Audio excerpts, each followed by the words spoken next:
अमरनाथ की कहानी एक पौराणिक कथा है जो हिंदू धर्म के देवता भगवान शिव से जुड़ी हुई है। यह कथा भारत के जम्मू और कश्मीर के अमरनाथ भूभाग में स्थित एक शानदार क्षेत्र में हुई थी। अमरनाथ गुफा, जो लगभग 3,888 मीटर 12,756 फीट की ऊंचाई पर स्थित है, हिंदुओं के लिए धार्मिक महत्व रखती है।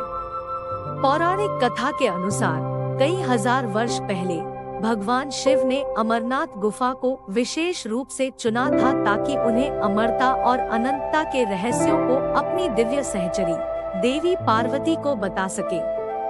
गुफा तक की यात्रा पहले पहलगाम से शुरू होती है, जहां भक्त श्रावण मास जुलाई और अगस्त के बीच आता है के दौरान वार्षिक अमरनाथ यात्रा को प्रारंभ करते हैं। यात्रा का अंतिम लक्ष्य अमरनाथ गुफा तक पहुंचना होता है, जो कठिन शिखरों और अनियमित मौसम की वजह से चुनौतीपूर्ण होती है। पौराणिक कथा के अनुसार भगवान शिव ने इस पवित्र यात्रा पर अपने साथ देवी पार्वती को भी साथ लिया। उनके ऐसंट के दौरान उन्होंने अपने बैल नंदी, मस्तक पर चंद्रमा और तुला मूल शिखर में अपने नागों को छोड़ दिया। चंदनवारी में शिव ने अपने मस्तक से चंद्रमा को निकाल दिया और बालसाधु रूप में परिवर्तित हो गए। उन्होंने देवी पार्वती को अपनी त्रिशूल दिया और फिर अमरनाथ गुफा में प्रवेश करने से पहले सभी अपनी संपत्तियां छोड़ दी। गुफा में अंदर भगवान शिव ने देवी पार्वती के बाएं तरफ बैठकर बोलना शुरू किया। देवी पार्वती को प्राकृतिक अद्भुत ज्ञान के रहस्यों को सुनाने के लिए उन्होंने 5 अमर अस्तित्वशील प्राणियों को उत्पन्न किया, जिनमें भगवान गणेश, कार्तिकेय, सरस्वती, लक्ष्मी और राधा शामिल थे। ये दिव्य प्राणी फिर भगवान शिव द्वारा दिए गए अनमोल ज्ञान के अभिभावक बन गए।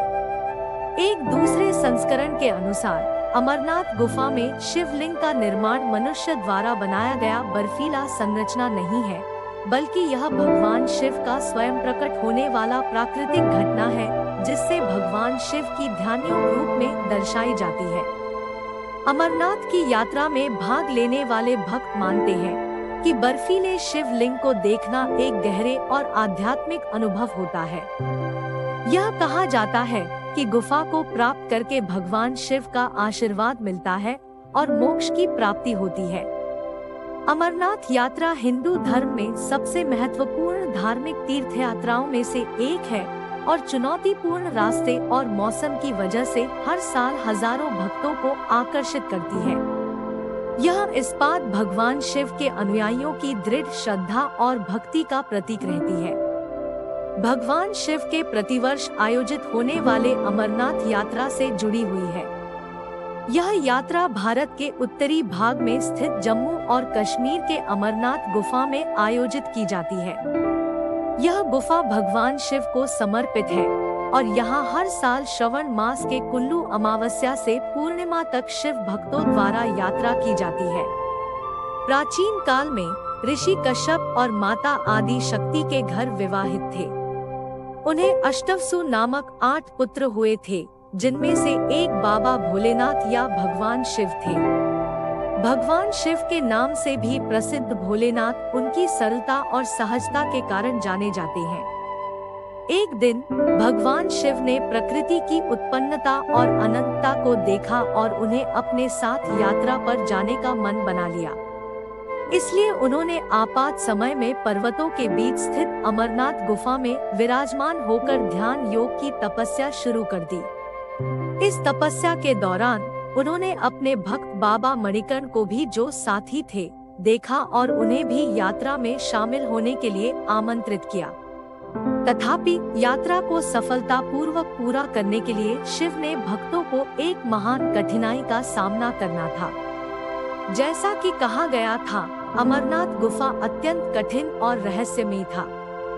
इसलिए शिव ने अपने भक्तों को सारे संभावित खतरों और कठिनाइयों का सामना करने के लिए प्रेरित किया। यात्रा के दौरान भक्तों को बड़े पर्वतीय सफलतापूर्वक पार करना पड़ता था, जिनमें से एक हिमालयन गर्मियों के समय बहुत ही ठंडा होता है।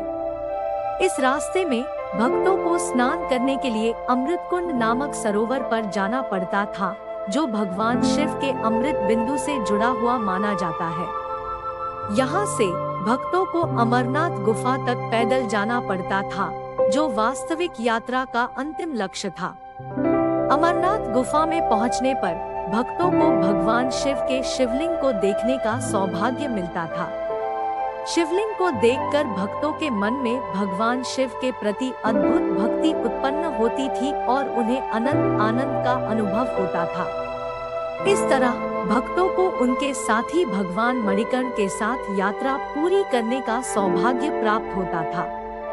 अमरनाथ की यात्रा अद्भुत और भगवान शिव के अमर विचारों के साथ एक महान धार्मिक संगठन बन गई है। यह यात्रा भक्तों के जीवन में आनंद, शांति और धार्मिकता का अनुभव कराती है और उन्हें अपने जीवन को सफलतापूर्वक निर्माण करने की प्रेरणा प्रदान करती है।